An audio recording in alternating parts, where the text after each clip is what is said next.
Hi, everyone. I'm happy to be here and honored to talk with you.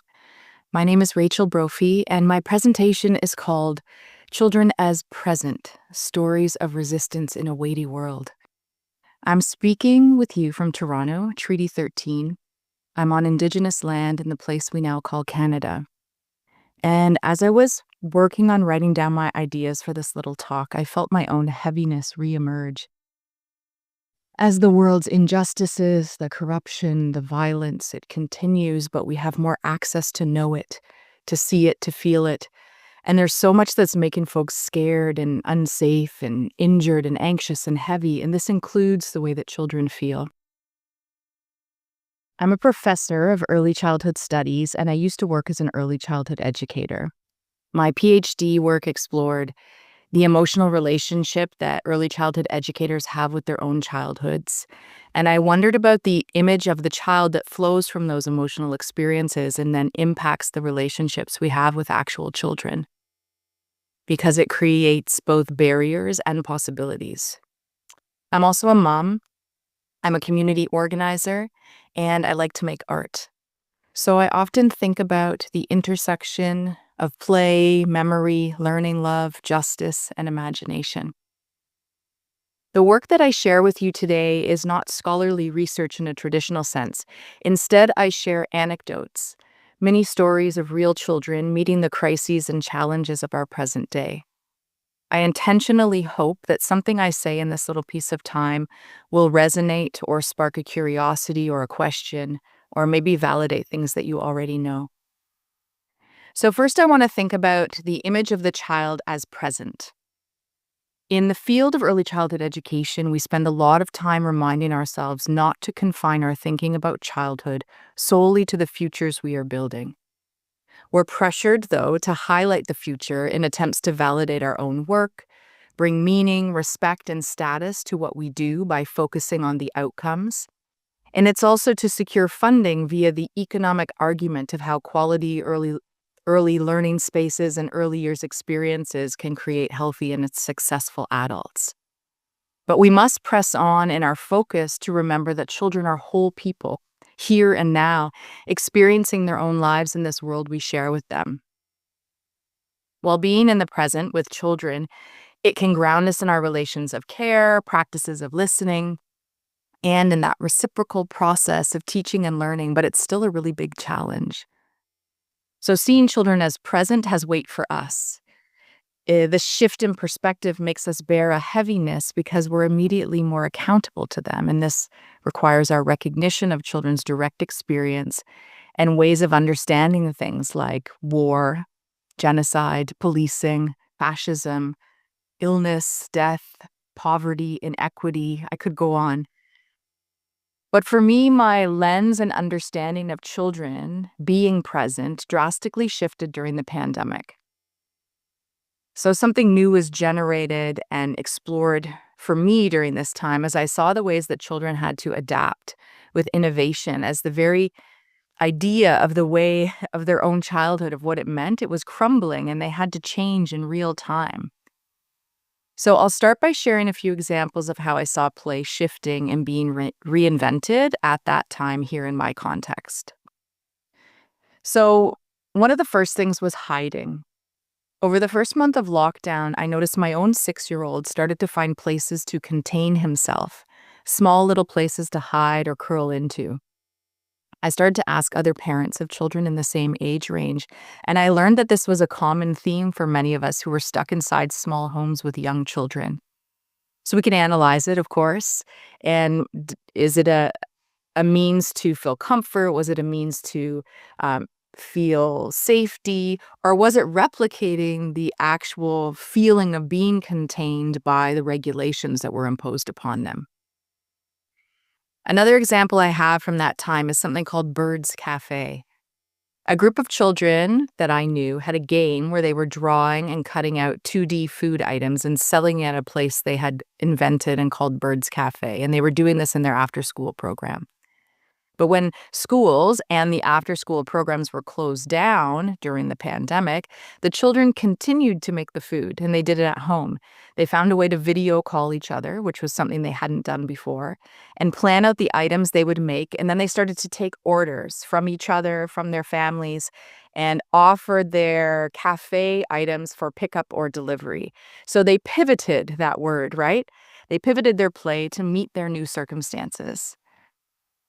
Another example, building magic and protection. So in the work that I do, I've seen that it's very common for a lot of preschoolers and kindergarten children and even younger school agers to engage in a type of pretend play and take on roles where they explore power. Good guys, bad guys. But during the time where the pandemic restrictions were really high, children were not only exploring the good guy, bad guy, and themes through stories on TV, in movies, or in books, and not just through their sociodramatic play, but they started to make things. So they became makers of tools, of resources, of masks, of weapons, and used these things to enrich their play. One of the pictures here shows a set of magic wands, and these were made from a child collecting sticks in a local park, a space that was a space for children, but during this time, children weren't as invited to play in those spaces. So children had lost a lot of spaces that they were allowed to be in. And this child gathered these materials from a former site of their play and brought them home and created this set of magical tools. They even created a holder to also stick them in. And then the next two photos show some pretend play through a screen. It's the first one. And something that also happened a lot during that time as children were learning to use these screens and these video calls to connect with their friends is they started to do imaginary play through the screen. So a child would be at their home on one end playing a game, and the other child would be on the other end through the screen on the other end of the FaceTime. In this image, child's camping. So they have set up a little bit of popcorn, a little fake campfire, and they're camping, and then through the screen is their friend who's also camping with them. And I saw children do this by playing like physical games. I knew children who were very interested in Quidditch at the time because they were obsessed with Harry Potter. And they were playing Quidditch through the screen, so running around in their own home space and communicating through the screen to the child who was in their own home. And the example I said earlier about Bird's Cafe, same idea. They put their restaurant online, and then they were communicating through the screen and they're pretending. And then the other image that's there is a mini comic. And for kids who were learning to read and write during this time when they were out of school, it was interesting to see the ways that they tried to carry on in that learning through play. And in this little mini comic or mini magazine, the child is talking about the pandemic and how COVID is dangerous and what's happening with it, but also that vaccines are coming out. So that's the top news in their little newspaper. So all of these examples, there's so many more, but these few I shared, make me think more about how children still make meaning under constraint. And that play is naturally anti-authoritarian because it interrupts repetition.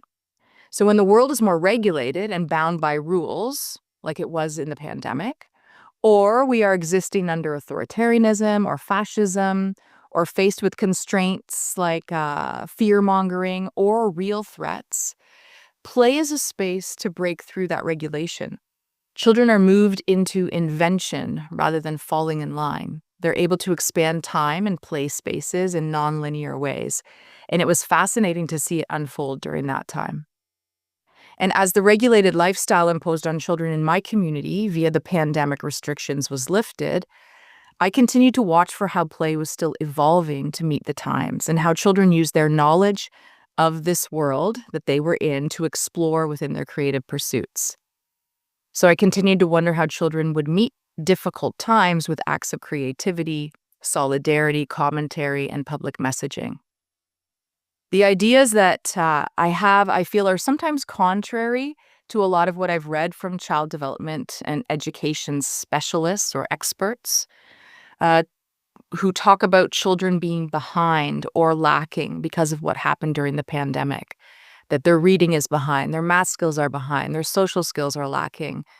But I think that children's awareness of their world has increased, not only because we're in a digital age, because there's information online and they're using computers and iPads and social media and things like that. That's a whole other conversation. But I think their knowledge and their access to information has increased what they understand. And they've also built up their confidence in using many ways of play to express what they think about it, to share their ideas, and to comment on what's going on. So I want to now share a few small stories that are more current that would highlight children as present in a variety of spaces, spaces that they have that are for them, that they've created on their own for play, spaces that we share with them, like public spaces, our homes, the sidewalks, the parks, and then spaces that are designed for them, like schools and childcare centers. And think about how they attend to and respond in this overwhelming world with all kinds of emotion, but also with ideas and with activism. So the first image here is a genocide rock. So let me give you some context. In Canada, we observe September 30th every year for the last few years as the National Day for Truth and Reconciliation. Sometimes people call it Orange Shirt Day. And this is a day where we're meant, as a country, to learn and reflect on Canada's story of colonialism and specifically the residential school system that took Indigenous children from their families and has caused ongoing intergenerational trauma. So in schools here, students of all ages are required to learn about this on this day. And in a grade 5 class, students were supposed to find a rock out on the land in the yard and choose a word related to Truth and Reconciliation Day. Words offered up to explore from teachers were things like knowledge or reflection, learning, listening, reconciliation. But some kids decided to go for the place of the truth in the Truth and Reconciliation Day. This child chose the word genocide. It wasn't on the list of offerings. They painted their rock, they wrote their word, and then they shared with their class and then placed these rocks in the community, in children's spaces, in the park, under trees. Often this day will focus on the reconciliation without acknowledging the truth, and kids see this and counter this issue in their work. The next image I have is grade 6 art curriculum. The task was to find a well-known artist that inspires you, research the artist, learn about them, and then create a painting inspired by the artist's style. This student chose to do some research on Jean-Michel Basquiat, and they learned about his experiences as a young Black artist in New York City in the 80s, at the same time that the child was learning about the ice raids in America. Basquiat's art has many messages, both overt and covert, embedded in it. And this student was inspired not only by the type of painting that the artist did, but also by the intentions and the messaging. So in this piece, the sign the character holds says, "People can't be illegal." And this was displayed on the wall of the school for an open house. But I also want to think about how children take up public space with acts of solidarity, risk, and joy. In public spaces, it's funny because they're often unwelcoming to children.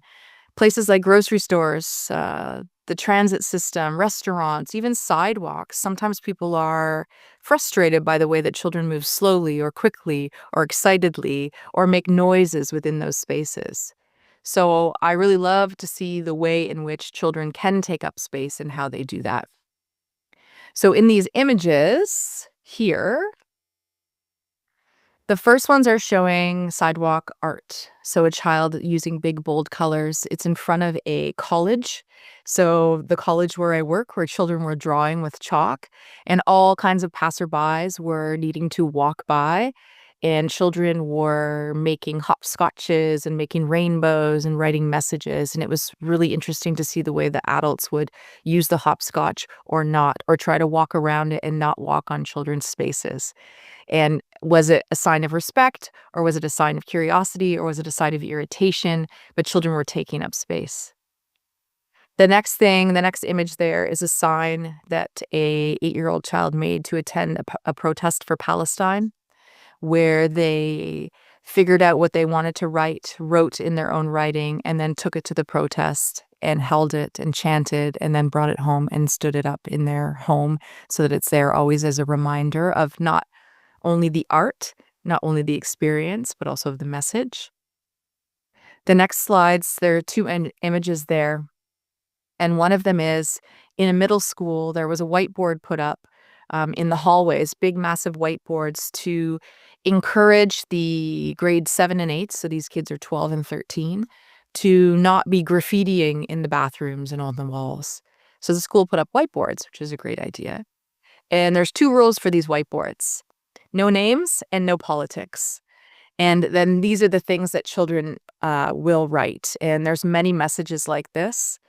This is the one I was able to capture. It gets rubbed off at the end of the week or sometimes the end of the day. But children are finding ways in that moment to communicate their feelings, their resistance, to take a risk, that kind of stuff. And then the other piece beside it is more chalk art, and this is chalk art in solidarity. So again, on pathways that adults need to walk through. We see all kinds of people who are protesting or marching or gathering using chalk art as a way to express the ideas of the gathering or the ideas of the march. When children do it, it to me is one, more powerful. It takes them more time. They have to figure out what they want to say and how to spell it or how to draw it. And it also is an experience of taking up that space that I think is very empowering.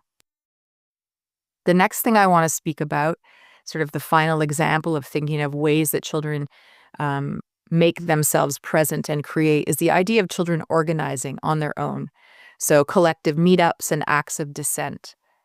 The first thing I want to speak about is Roblox. Now, that's a whole other conversation about the Roblox game and how children engage with it and what's going on with that gaming sort of space. It became known to me during pandemic time too, as children were spending different ways and amounts of time online. Um, but inside of Roblox, there have been a number of protests happening all the way since back in 2020, as far as I can understand. So children will communicate with each other through Facebook Messenger or Discord or TikTok, depending on their age and what they have access to. And they'll make decisions to meet at a certain time in a certain place in a certain game. One of the most popular games is Brookhaven, and that's where children will meet often to have a protest. Um, there have been protests as far back as 2020 when they were Black Lives Matter protests in response to the murder of George Floyd. So kids were protesting inside of that space. There have been pro-Palestine protests since 2023 and on. And currently there are protests against ICE inside of Roblox.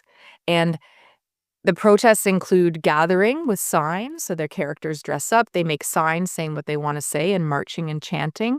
But there's also been battling of people playing cops or SWAT teams inside of there. And the players inside will break down the barricades, fly the flags.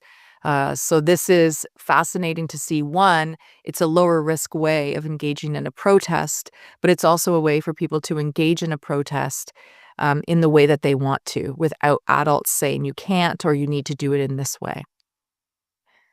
And then the final story I want to tell you is about this little image there, which has something that are called cards. So this story is related to Pokemon cards, which I'm sure many of you might have heard of. So for a lot of 5, 6, 7-year-olds, maybe even 8-year-olds in school here, Pokemon cards are very popular. But it seems inevitable that they get banned by the administration of schools around the second or third month of the school year, because there's all kinds of conflict about who has what, things going missing, who can bring them to school, how they're distracting children from class, they're causing trouble at recess. There's all kinds of reasons. But a group of 7-year-olds in my community reacted to this ban by creating their own counter version of the cards, and they called them cards. And it began as like a small little startup, the brainchild of a couple kids in grade 2. And within a few weeks, it was a full collective card-making universe. The children were designing characters, deciding on skills, on powers, on weaknesses, aligning them in different card families. And they were asking their adults to take them to the dollar store to buy a newsprint and MacTac laminating paper. They had cards in varied strengths and sizes. And even the after-school program set up a table so the children could keep designing cards in the afternoons. Adults were even making cards and adding them into the mix. Children also used cardboard to create like card books and cases so they could hold the cards, and they would travel back and forth to school with cards that were in progress. And this went on in various levels of energy for almost a year. So the thing they loved went away, and then they created their own version of it, where they were able to create the rules, how the creativity, the extension, and some of the cards they made are so fascinating. So, all of these stories to say, what might happen if we choose to notice children in the present responding, creating, and resisting? This little collection of stories I shared with you are grounded in practice and relationships. And while I theorize on the meaning, I'm speaking of real children who are living together with us in these times and asking that we notice not only how they respond emotionally and process feelings related to heaviness, confusion, fear, anger, and power, but I also believe if we see children as present, we also start to listen in a different kind of way. In this listening, we're able to see their knowledge, the connections they make, their critical thinking, their commentary, their sense of justice, their imaginative ways of problem solving, retaliating, reinventing, and striking back in defense and with purpose. In this way, play is not only a site of fun or learning or meaning making, but it's also a place of empowerment, of grieving, of rebellion, of documenting, of risk, of healing, and mostly of community making.